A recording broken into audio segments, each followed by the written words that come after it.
97 ZOK. It's the Steve Shannon Show with producer MJ.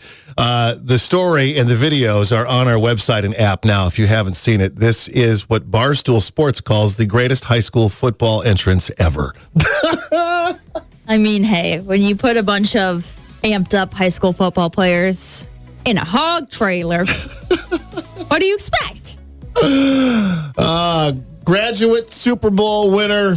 And now one of the coaches, Sean Considine, on the phone with us this morning. This tradition goes back a ways, yeah? Yes, it has. Coach Stein started the tradition. I don't know exactly what year it was, but, we run a wing T style offense, and our offensive linemen are a huge part of our success. And, I think the idea was that they don't get, a lot of attention in the media and their name in the paper. And so they started this idea we call the linemen hogs. It's kind of like something that they're proud of. Right. Being big guys. And so, we had a local farmer that had a big cattle trailer, and he said, let's load the boys up and let the linemen run out of that before, I to be honest with you, as a coach, I can't stand that tradition because it just changes our pregame warm-up. Our linemen warm up in one area. They got to load up in that trailer in front of the school and drive it around the back.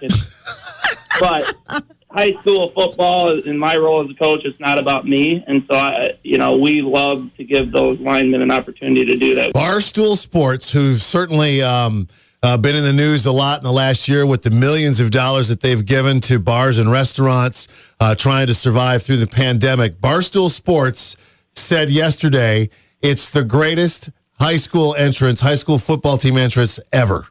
Yeah, it's definitely unique. So it's a lot of fun. I tell you, we have a couple of coaches that do a really good job with that, getting the kids excited for it, but also at the same time, making sure that they're ready to play 4 quarters of football after we do that, because it is a big change to our pregame routine.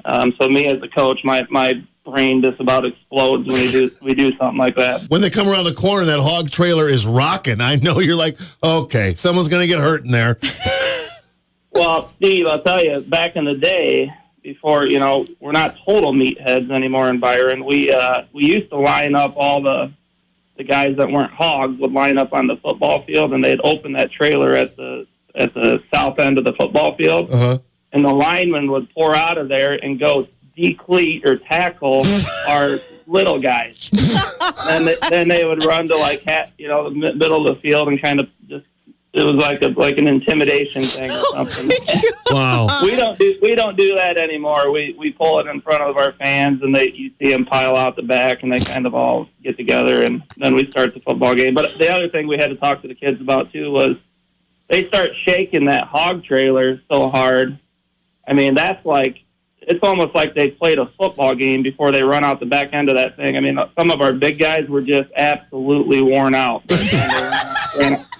And so the first quarter of one football game a couple years ago, I know it was like one of the first few years I was coaching, our linemen were just gassed because they wanted to flip that hog trailer on the side. They exerted all their energy before the game. And so now we have to talk to them. Yeah, we want, maybe some of the backups and stuff like that. Wow. Doing the shaking and the moving and stuff like that. But the guys that are going to have to play 4 quarters and possibly play both ways, we ask them to be smart about it. In my opinion, high school football is one of the greatest experiences a young man can have. And, if we can give those linemen or hogs an experience like that, sometimes you just got to get out of their way and let them have a little bit of fun. Yeah, they'll never forget it, for sure. Coach Considine, always thankful for a conversation. I hope you guys are doing well. Thanks for calling.